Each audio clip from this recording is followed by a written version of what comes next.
welcome to the Hello Mornings podcast, where our goal is to inspire and equip you to build a grace-filled, life-giving morning routine. My name is Kat Lee, and today I'm talking with one of my very favorite musicians. Her name is JJ Heller. Now, JJ, as a musician and as a mom, her days are not all the same, as you can probably imagine. So we're going to talk about what it looks like to consistently meet with Jesus in the mornings, even when our days are not standard and not routine. Some days JJ's on the road, some days her kids are with her on the road. What does it look like to have a consistent time with Jesus when the day is just different every single day? Now, we're also going to chat a little bit about JJ's background, how she went from basketball to music, and what my sister-in-law and the show So You Think You Can Dance had to do with her whole story. Let's jump right into our chat today with JJ Heller. JJ Heller, thank you so much for being on the Hello Mornings podcast. Hello, it's so good to be here. It's really fun to chat with you because every night my son listens to you as he falls asleep. And the other day, we got an old iPhone and we put a few of your songs on it, and he's like, Mom, you forgot to turn on my music, and so I turn it on, and it's just what he listens to as he falls asleep. And so then it was so perfect the other day when I got the email that the very lullaby song that he falls asleep to was featured in a Ford sports car commercial. It was like the perfect blend of, I don't even know what that was, but tell us a little bit real quick about that happened, because I just think that's really fun. Yeah, okay. Well, so I wrote a song with my husband and this other songwriter, and it's a lullaby. It's called Paving the Runway, and it's about how we as parents have the privilege of kind of making a smooth path for our children, knowing that eventually they're going to take off and fly on their own. And we're trying to equip them to be successful as one day we eventually let them go, which is so hard, the struggle of parenting. But so it ended up just a couple of weeks ago, it was licensed for a Ford Performance commercial. And we knew they were going to use it, but we didn't know what it was going to be. The description was a Ford fleet of cars races around the track. And we're like, okay, cool. And then we actually saw this commercial, and it's this super like manly sports cars, like revving their engines and racing around this racetrack at sunset. And it's this really amazing juxtaposition of me singing a lullaby with like a sweet piano and these like muscle cars basically. But somehow it works, and it's amazing. And it's just one of those times when it blows my mind that this is what I get to do for my job. It's just super fun. I love it. You know, it was fun for me because as my kids woke up that morning, I got the email early, and it's summer, so they're sleeping late. So as they would come out, I'd be like, hey, check this out. And so I would click play, and they're looking at me like, Mom, why are you showing me a Ford commercial? And the music would start playing, and it clicked in for my son right away. But then for my daughters, it didn't click in until you started singing. And they're like, oh, Mom. And they were so excited that your song was on there. So that was really fun. So for those listening, would you just tell, obviously you write music and sing. Tell us a little snippet about you and your family and what you do. Yeah, my husband and I play music together. We write together. We travel around the country singing our songs. And we've been doing that full time since we got married 15 years ago. I can't believe that. Thank you. We celebrated our 15th wedding anniversary in March. And yeah, it's been such a surprising journey for us, because when we met in college, I had just started writing songs, and he was leading worship for Campus Crusade for Christ at San Jose State University. And I joined the worship team, and we just started playing music together, not thinking for a second that it was going to become a career path. But it was one of those things where the more we played, we just kept getting feedback from people that they were relating to the songs and they were really enjoying it, and they kept encouraging us to keep writing and playing. And so we got engaged, and So were you dating when you first started playing music together? No. No. Okay, that's so fun. Yeah. And we eventually started dating, and then yeah, we got engaged, and we're just praying about what our lives would look like after we got married. Cuz Dave graduated from college, and then I graduated from college, and then 2 weeks later we got married. And then yeah, so it was all these huge life changes. But we thought, okay, we're going to be done with college. Let's just try music for a year and see what happens. And then at the end of that year, we will reevaluate and figure out, if this is a good idea or a bad idea. And so we got to the end of that first year, and it was a very close call because we were barely making ends meet. Just, setting out tip jars and eating from the dollar menu at every fast food restaurant imaginable. But it was an adventure, and one that we've been on for over a decade now. So it's been working out. Now, did you always intend to be an independent artist? Not at the beginning. When we first started out, I think Dave and I both thought that in order to be a legitimate artist, you had to be signed with a record label. But fortunately for us, my parents paid for us to go to a conference in Colorado called Music in the Rockies, and it was sponsored by the Gospel Music Association. And so there was a contest, which was like the main draw for people to come to the conference because everybody wanted to win. Like a voice type contest or something? Yeah, where the prize was like you get a development deal or something with the record label, and you get to record a couple songs in a studio. And there's a bunch of like industry people there, kind of like scouting talent.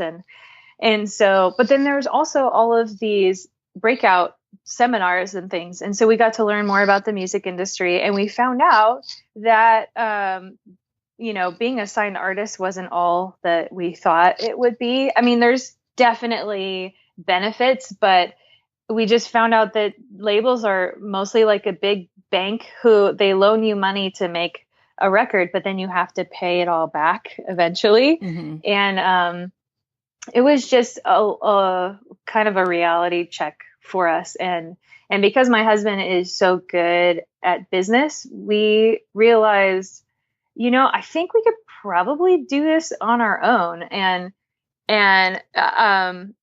it was interesting because at that same conference, we had a music critique by a really well-respected industry guy, and he listened to our music and he said, okay, guys, I can tell that you're songwriters and I love your music, but you're kind of at a crossroads here. You can either keep writing songs the way that you have been and know that you're probably never going to have a song on the radio or any kind of like Christian music mainstream success, or you can change your lyrics, make them a little bit more straightforward and have a shot. And so we like mulled that over for a while and thought, I feel like we just need to keep writing the songs that God puts on our heart to write and not try to force them to be a certain way to fit a mold that just doesn't feel natural for us. Mm-hmm. And so it was interesting because it was like we made peace with the fact that we would never be on Christian radio and that would be okay. We would just kind of stay true to the music that God put on our hearts to write, know that we were going to have to work really hard to make not a whole lot of money.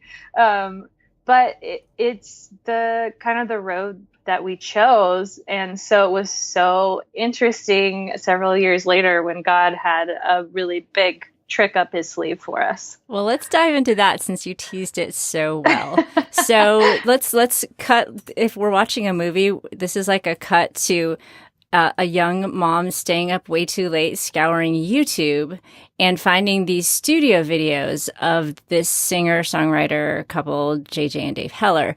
And that mom staying up way too late was me. And I was watching these videos and I'm like, oh, these are so good. I just love her voice. This is so fun. And so I bought a CD and I sent it to my sister-in-law, just because we like to talk about music. And I sent a copy to my sister-in-law. And then, I don't know, I'm gonna cut back to you. And I don't know when she first contacted you. Well, she didn't. She didn't. Okay. No. Okay. So your sister-in-law happened to be a really talented dancer. And so we were in our tiny little condo in Phoenix, Arizona, when one day our dryer broke. We were trying to figure out how we were going to pay for it to get fixed. And the phone rang. And so my husband Dave answered the phone, and it was a producer from the show So You Think You Can Dance. And he was calling to ask if we would license them and give them permission to use our song Your Hands on an upcoming episode of their show. And he said, there's no guarantees that it's going to make the final cut. Like, we don't know until basically the day before how it's all going to be edited together. And we said, okay, sure, that sounds good. And they like emailed us like a contract to sign. So we signed it, and then we just had to wait to see if it was actually going to be on the show. And then sure enough, the day before the show aired, they called back and they said, I think you're going to be really happy with the way that the episode turned out. And so the next day we watched the show, and it was a segment at the very end of the show. And your sister-in-law, Diana, used our song Your Hands to audition. And it was just this really sweet segment where the song was meaningful to her. And it was just such a cool story and a really cool moment on the show. And I don't know if you know this, but we looked it up, and almost 7 million people watched that episode that night. I know. It was like, oh my gosh, this is so surreal. And so that was amazing. But then, and there was like a spike on the iTunes charts. And then, a couple weeks go by and things are back to normal. But then we got a call from a program director at a Christian radio station in Houston. And he's the guy who chooses the songs for their radio station. And he said, I just want to let you know that I heard your song on the show So You Think You Can Dance. And I didn't watch it until a couple days ago. He said that he had recorded it, and he and his wife sat down a couple weeks after the show aired, and they watched the segment with Diana dancing to my song, and they said, that has to be a Christian song. And they looked it up, and then he said the next day that he played it on his station, and then people called in and talked about, wow, that song is really meaningful to me right now. And who is that? And then more people called in, and then emailed. And then at the end of that week, they decided to add that song to their regular rotation of songs that they play on their station. And then stations all over the country started to play my song. And it was just insane. Just like that, as you were saying earlier about the guys that, as long as you're okay with your song never being played on national radio, and then it's played on the biggest Christian station in the country, and then even more after that. I love how God takes stories and just blows out people's perceptions of what could be and makes them into just a really fun story. And yeah, I'm going to have to look up the link on YouTube for those of you listening. My sister-in-law is probably going to kill me, but I'm going to link to it in the show notes because you need to watch the episode, because it is really so sweet. And it is really amazing how so just to give you a glimpse, actually right before she went to audition, and while she was at the auditions, our grandfather, who hadn't been doing well, passed away, and she had to decide whether to perform or not. And she just really felt like that's what he would have wanted her to do. And so then the song that she was going to dance to all along was this song that was the perfect comfort to the situation that she was going through. And just such a powerful, powerful episode, and just so neat how God orchestrated all of this. Now, if we back up kind of way back, you weren't even, it's not like you grew up thinking, oh, I'm going to be a musician someday and have my song on a radio. That's not necessarily kind of how you started out. Is that correct? Correct. Yeah. I always liked music, but my family was very sports oriented. I mean, my dad ran sports camps during the summer, and he coached all sorts of different sports on the high school level during the year. And my mom was a PE teacher for a while. So, I mean, very into sports. And so I just like, I loved basketball growing up. And that was my dream to play basketball in college. And so I worked really hard all through high school. And especially because once I got to high school, I stopped growing. So I'm only 5'5". Which is an awesome height to be, by the way, because that is also my height. Yes. But it's not really basketball height, I guess. No. So it meant that I had to become a really good shooter, like an outside shooter, if I was going to have any hope of playing basketball in college. So I worked hard on my 3-point shooting and I got pretty good at it. And by the end of my senior year of high school, I was voted the most valuable player of my whole league.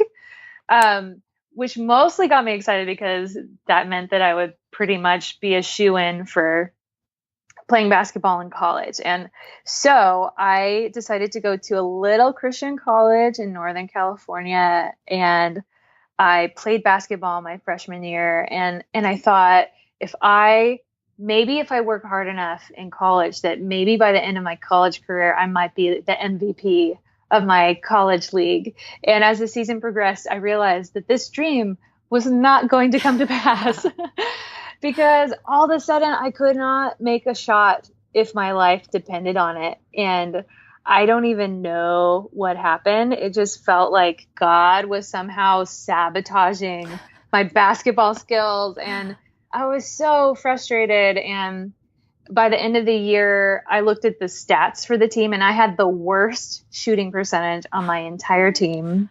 And I felt so defeated and it just wasn't really that fun anymore. And so I decided that I wasn't going to play basketball anymore. And then it was this huge identity crisis because here was this dream that I had had all growing up. And I realized that that was a big part of my identity, that I thought of myself as an athlete. And then if I didn't have that anymore, then I didn't really know who I was.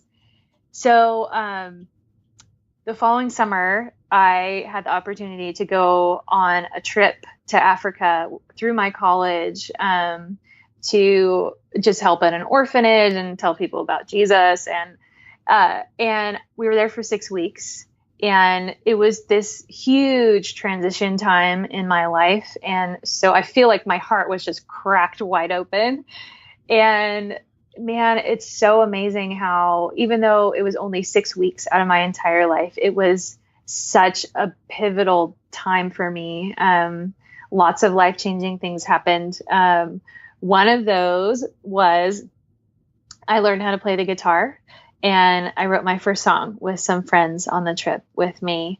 And it was the very beginning of God starting to grow a new dream in my heart. And it's so interesting looking back because if my plans had gone the way that I wanted them to, like if I was awesome at basketball, like the way that I had worked out in my mind, then maybe I still would have gone on that trip and maybe I still would have learned to play the guitar and written that song, but I would not have given songwriting a second thought because I would have been sure of my dream for my life. And so it's only because my dream died that there was room for God to do something even better than what I had planned for myself. That's so good. I love just the idea that, you know, your plan ended up being a sacrifice and God used it and grew something completely new and different and maybe unexpected, but that has blessed so many more people than, you know, probably basketball playing could have ever done. I mean, 7 million people. Yeah. I love that. And just the idea of you following him through that whole journey. You know, when your basketball dream died, you weren't like, God, why didn't you make this work for me? Instead, you pressed in. You're like, I'm going to go serve you in Africa for 6 weeks. And I just love how that kind of moment of sacrifice birthed a new thing in you. So you're a musician. Does that mean that you automatically sleep in until noon and stay up until 2 a.m.? Or what is the actual life of a musician? Yeah, it's not what you described. Yeah, unfortunately, my children are not on musician schedule. I have two little girls, Lucy and Nora. They are 6 and 9. So that was a big transition when I had my first baby. I had to realize that I couldn't just write songs when inspiration struck me. I had to kind of schedule it out or just find little moments where I had free time and wasn't totally exhausted. And yeah, so they wake up early in the morning, and so for me, if I can get up 30 minutes before they come downstairs and just find a few moments of quiet, I am so much more ready to face the day. What is your, I imagine you have different routines because sometimes you're on the road, sometimes you're at home, sometimes you're on road with your family, sometimes are you ever on the road just you, or does Dave always go with you? No, Dave always comes with Okay. me. He plays guitar when we perform, which is such a gift and a very unique scenario. But I think that's why we've been able to play music for as long as we have, and like that we've been on the road for 15 years. Just because we've been together and we can share all of those experiences. And for those listening, go check out their YouTube channel because they're really adorable when they play music together too. They're so cute the way they look at each other while they're playing and singing. Okay, so what are your different routines look like? Do you have the same routine no matter what, or does it look different? I would think when you're at home versus when you're on the road versus when the kids are traveling with you. What does all that look like? Well, I kind of had to come to terms with the fact that being a traveling musician and a mom means it's really hard to have any sort of routine. I would imagine. I mean, yeah, one of those alone is hard to have a routine, but then put them together and wow. Yeah, and so what I've kind of come to terms with is when I am able to spend a few minutes with the Lord in the morning, it is really good for my soul. So if there's any way that I can do that, then I'll make time for that. But then I've also realized that I have to allow room for grace in my life as well. And because we're like in and out of town and weird schedules, sometimes I just need to sleep in a little bit. um, and and I think that like the Lord gives grace for that as well. And that's something that I had to learn just um, growing up, kind of feeling like, okay, these are the things that you absolutely need to do if you love God. Like you need to do this and this and this, and you check them off your list, and then you've done a good job for the day. And what I'm learning is the reason why God asks us to do certain things. Is because he knows that it's good for our souls to do that. This is a little bit of a tangent, but this just made me think. Okay, well, I heard a sermon a while ago about even the Ten Commandments and how historically I think people just look at it as this rigid set of rules, and you do them just because, like God says, do them, and which is true, but it's also God gave us the 10 Commandments because those are the boundaries that we need to live within in order to flourish as human beings. Like, don't have other idols instead of God. Don't murder, obviously. Don't covet your neighbor's wife. Don't be jealous. All of these things where, yes, they are rules, but they're for our own benefit as well. God is saying, if you want to live a full life, full of joy, then these are the things that you do. And so I've tried to kind of adopt that mindset into my own life of instead of, because I can tend to be a little bit legalistic at times. And so sometimes it's good for me to pull back and think, okay, God loves me no matter what. He sees my heart.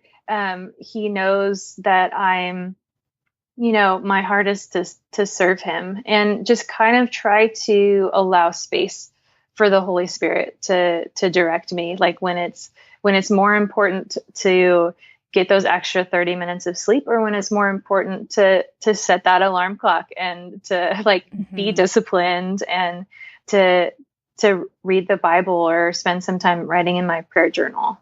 As you're talking about that, it made me think that it's kind of like music. Now, I'm not a musician. I'm going to butcher something here, but the idea that when you make music, there are certain boundaries that make it beautiful, and there are certain boundaries that, if broken, make it sound not beautiful. If you just give a kid a guitar and a microphone, you never know what's going to happen. But if you operate within certain boundaries, it's a beautiful thing. And then if you live within those boundaries, but then occasionally break a boundary, but when you've been living inside of that musical boundary, I don't know if this is making any sense, occasionally that broken boundary can make it even more beautiful. Does that make sense at all? So like, yes, totally. Like jazz or something like that. Maybe I don't even know, but maybe jazz breaks some musical boundaries, but it makes it that much more engaging. And so I think that's a big thing that a lot of people struggle so much with, is finding a routine, but at the same time, knowing that grace is just as important of a component of a routine as the routine is.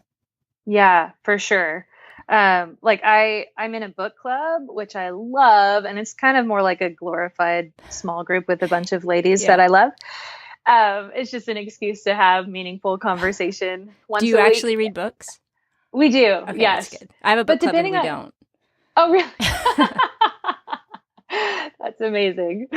But there's a gal in the group who grew up in a pretty like rigid, legalistic environment, and so she was sharing recently about how she got into the habit of doing a routine in the morning where it was a couple of set things, and she was really loving it, but then she could feel herself slipping back into that mindset of, I got to do this, like if God is going to be pleased with me. And so for her, it's so interesting. Like she felt like she needed to take a step back from it, just for like a little bit, and then like get back into it, because she could feel that her intentions were not where they needed to be in that moment. And I think that that's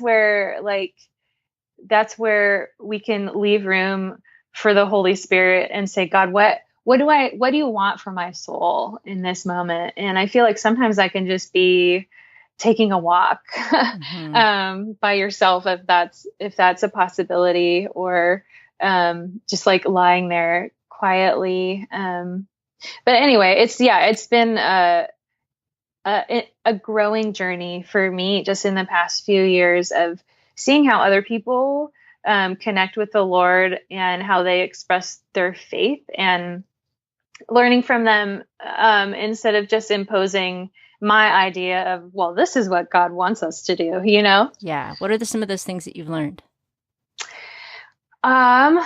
Well, I think for me, I've learned that sometimes it's helpful to read prayers that have already been written. And that's not what I grew up with at all. I kind of had the mindset that you can't pray a prayer that somebody else has written if you want to really mean it. But it's been so interesting kind of getting more into liturgy and realizing it's kind of like songs and listening to music. And there have been so many times over the years where somebody has told me that my songs express something that their heart was feeling, but they didn't have words to articulate themselves. And I feel like sometimes that's what happens with me when I read a prayer, or I hear a prayer recited, and I can pray along in my heart with it and just say, yes, that's exactly what I feel, but I didn't have the words to express it myself. And there's actually an app that a friend of mine told me about. It's called Pray. Ask. Yeah, it's called Pray As You Go. I And love that app. do Yeah, you? I tell Yeah. Jimmy it's like my monk app. Well, I don't know. So Yes. the first ones that I listened to, like the music was always this monk music. And I'm sure that's not what it's called. But I was just like, I never listened to that in my normal life, and it'd be so peaceful. And I love how they give you space in the app to Yeah, pray and think. totally. Yeah, and it's normally about 15 minutes long. You just press play and you can just you can listen as you go for a walk, or normally I'll just sit on the couch and drink some coffee. And sometimes my eyes are closed, sometimes my eyes are open, but they read a scripture and then ask you a question and have you ponder something about the scripture, and like what do you think Jesus would say to you in this moment, or what do you how do you respond, how does this make you feel, and just like allow space to contemplate, which is good for me because sometimes Yeah. I feel like even when I'm praying I have to fill up all the space, and I'm Hmm. just like, God, blah blah blah blah blah blah blah blah blah blah blah blah blah, amen. And I think I'm bad at giving God a chance to respond and to speak to my heart. That's actually what I love about the app too. Is just the space that it gives you. Okay, this is 15 minutes long. I'm going to sit and listen to the whole thing, and it just kind of gives you that space to sit in silence and to listen. Okay, you mentioned coffee, and so I have Yes. to ask what kind of coffee you drink. Any recommendations? This is, we're Uh, going from spending time with Jesus to coffee. both very holy Both very things. important.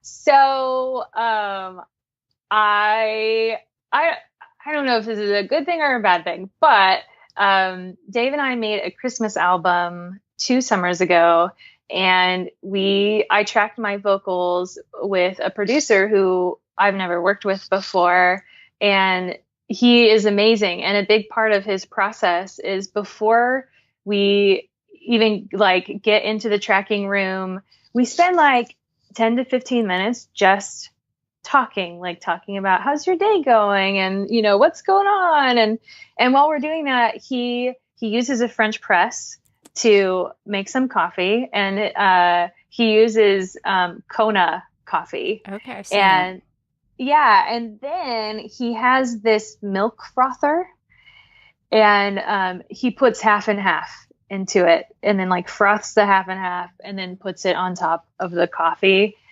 and it is so good. And so because of that, Dave and I went home and we bought ourselves a milk frother, and like that has become a part of my morning routine. Did I you mean, get the it's French press definitely too? no. We just like brew a pot of coffee, um, and uh, because sometimes we'll like go back for refills. Yeah, I hear you. But it's funny, like it's just it's become this like really wonderful part of my morning routine. Just this like little treat at the Hmm. beginning of the day, and it's really cool, like to just sit there with my coffee, and even just the process of making the coffee, like I'll grind the beans and then wait for it to brew and then froth the half and half. And I'm learning that even those things, like the process of preparing, that God is in those moments too. And I think that I often make the mistake of thinking that God only cares about if we're doing like quote unquote ministry, or like singing worship songs, or like serving at church, or telling people about Jesus. And of course, those are all like really wonderful and meaningful things. But I think that like God is also in the little things, and I think that He delights in the small things of life. And I think that when we are grateful for how the coffee smells in the morning, or like how the warm mug feels on our hands, like I think that that is giving glory to the Lord as we appreciate the world that He's made. Um, And so that's something that I'm trying to be a lot more aware of in my own life. That sounds very Sally Clarkson-ish. Are you familiar with Sally Clarkson? I'm not. She's a motherhood author. You really need to buy like all her books. All her kids are grown. And I think the youngest is maybe 20 and then the oldest is in her 30s and just had a baby. But Sally is just wonderful. She writes about motherhood, but she's just very kind of idealistic, but loves like English things. And she always has tea. And so she always talks about just, I don't know, making things beautiful. So make your morning routine beautiful. If that beauty is just the joy of making the frothed milk, or, you know, like you said, holding the warm mug. And I think in our culture, we so quickly just want to get to the thing, want to check off the list and get the coffee made and all that sort of thing, that we miss those, I don't know, those sweet, beautiful little moments that we don't often take the time to recognize. So anyway, yeah, you reminded me of Sally when she'd be talking about making her tea for her quiet time or whatnot. So I love that. That's awesome. Well, I just wrote down her name, so I'll look her up. Yes, please do. So what does your morning routine look like, or what does your day look like even when you're on the road versus when you're at home? Oh, when I'm on the road, it's hard to even call it a routine because one day we will be waking up at 5 a.m. to get to the airport. And then the next day we might be sleeping in because we got home, like back to the hotel at like 1 a.m. So yeah, I think that's actually like a challenge for me on the road, is to find quiet moments where I can kind of quiet my soul and gain perspective. So sometimes that has to be kind of on the go. Yeah. So like for me, sometimes that looks like listening to a sermon while I'm walking through the airport, like waiting for a flight, or just like reading on the airplane. But actually these days, I've just felt like it's time to come off the road a little bit. And Dave and I are traveling a whole lot less than we used to. Just being on the road for 15 years, it just feels like it's time to be home more, or to at least, if we're not home, to be on the road with our kids. And so that's what this summer is all about. We're taking all of these trips, but almost all of them, our kids will be along with us, which is such a gift. But yeah, so when I'm on the road, it's just like finding moments where I can, I don't love traveling. Like I don't love the airport. And so I find that just trying to make it as pleasant as possible has been really helpful. So like whenever I go to the airport, I'll get myself a latte as a treat, and maybe sometimes like a pastry to go along with it. And that just to like, I don't know, make things a little bit more pleasant and sustainable. Yeah. But when I'm back home, man, I heard somebody say recently that the best part about travel is leaving home and then coming back home. Because it's like you leave your home and there's this sense of adventure. You don't know what's going to happen, but then you come back home and then there's just a sense of relief and familiarity and comfort. And so for me, like there's nothing quite like the morning after we get home, being able to wake up and have like the house quiet to myself. Like the girls are upstairs. They're not supposed to come downstairs until 7:30. When did you start that? I know a lot of listeners are like, well, my kids wake up at whatever time. How did you start that, and how do you enforce that?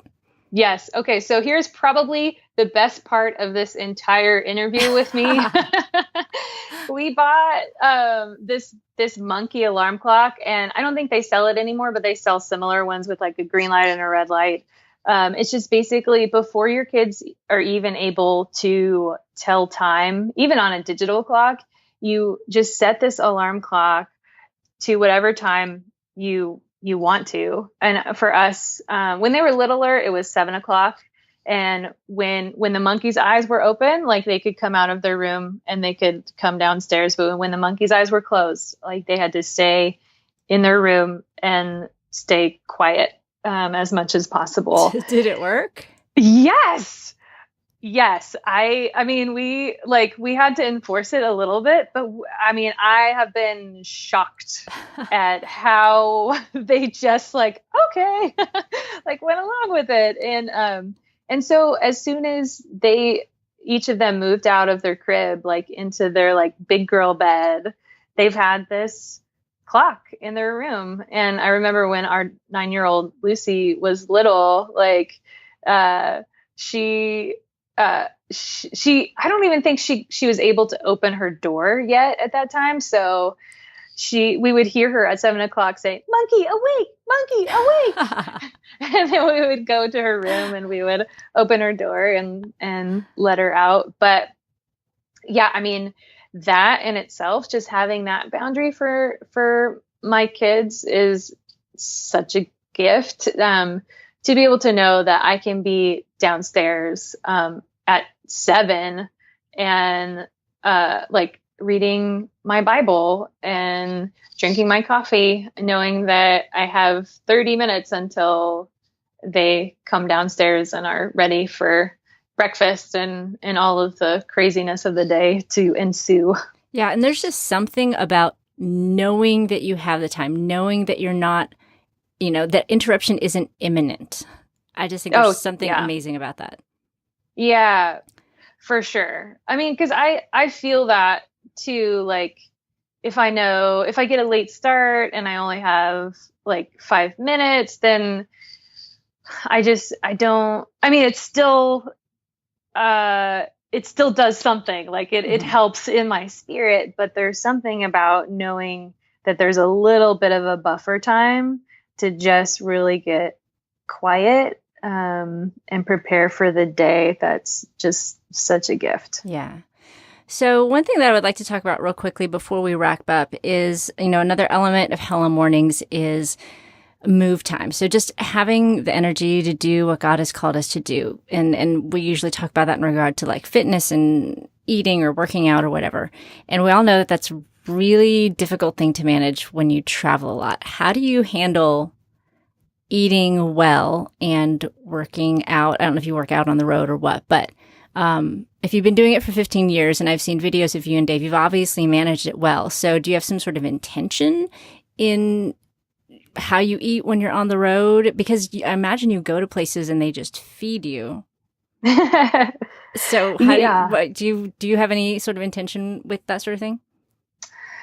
Well, in terms of the food when we're on the road, like I generally like give myself lots of grace when we're traveling. It's because I don't love it. It's kind of like I'll allow myself to indulge a little bit, like while we're on the road.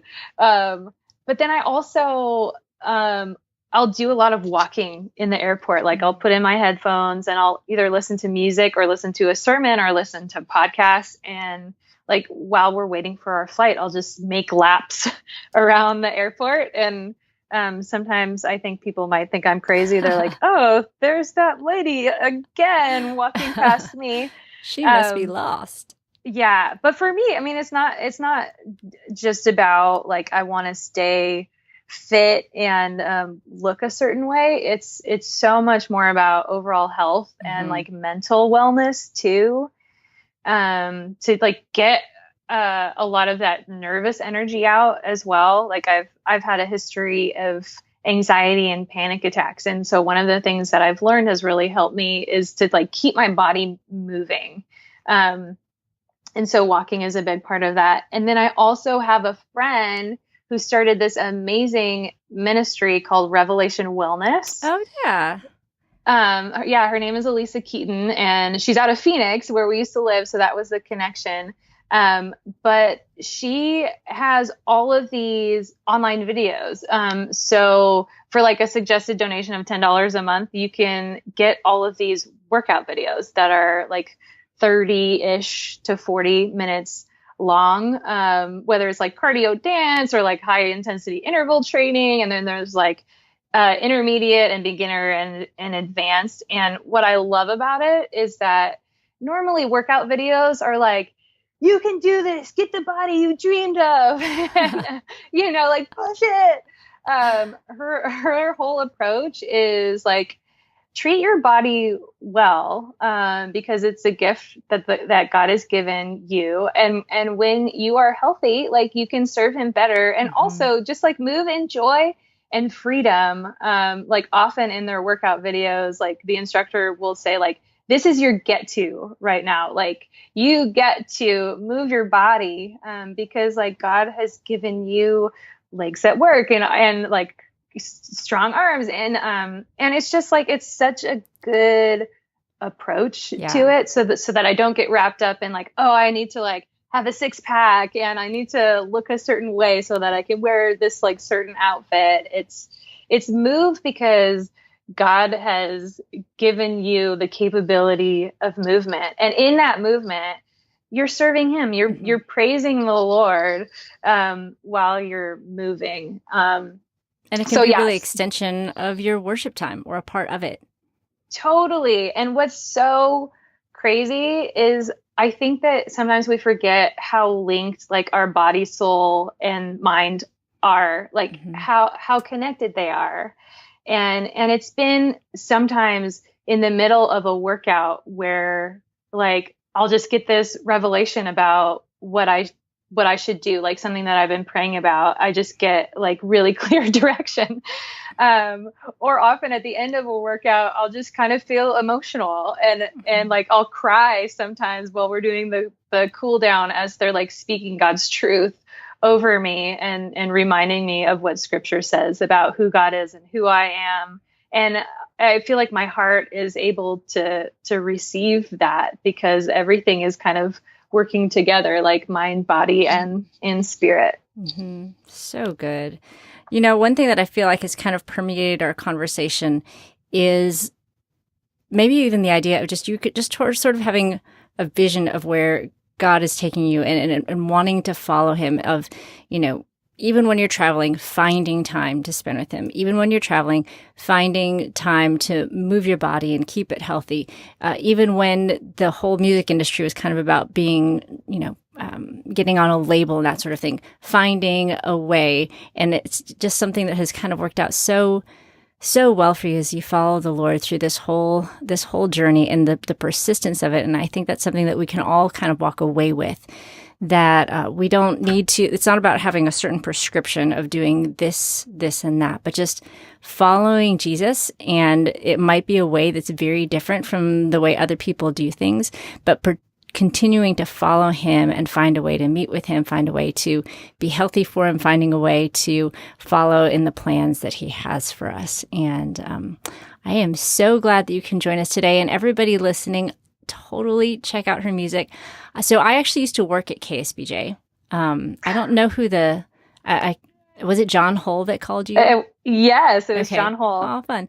And so I consider myself sort of a music snob. So for those of you listening, know that my music snobbiness is serving you well when I say listen to JJ and Dave Heller, because it's so good. You're going to love it and you're going to want it on repeat. So JJ, where can people find you online? Well, jjheller.com. I have links to all of my different social media outlets, but I also want to let everybody know that I'm releasing a new song on the first Friday of every month to Spotify and Apple Music and Google Play and Amazon and all of that. That's been a fun project that we started about 1.5 years ago. And also in the fall, I'm releasing a second lullaby project that I am so pumped about. That's perfect. My son will be very happy. And, you know, I don't know if I should say this, but my teenage daughter also, she actually started listening to you before going to bed. And then my son picked up the habit. So you are very popular in our home, not just for the lullaby music, but for all your other music as well. So everybody go check her out. JJ, thank you so very much for joining us today. And I hope you have a fun time visiting your family today. Thank you so much. This has been so wonderful. All right. We'll talk to you again soon. Sounds good. Bye.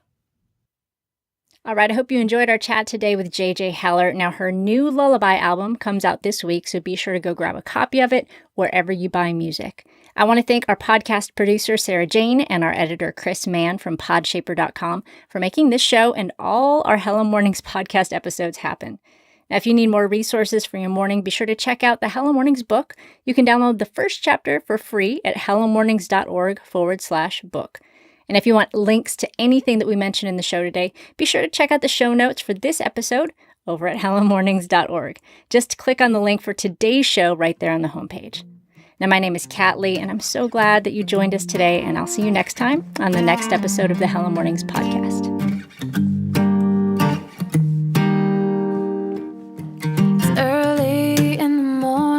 House is quiet, but I've set aside this time for you. I bow before the throne of a noble king, and in this place my heart begins to sing. It's gonna be a God day filled with His grace and sweet new mercies.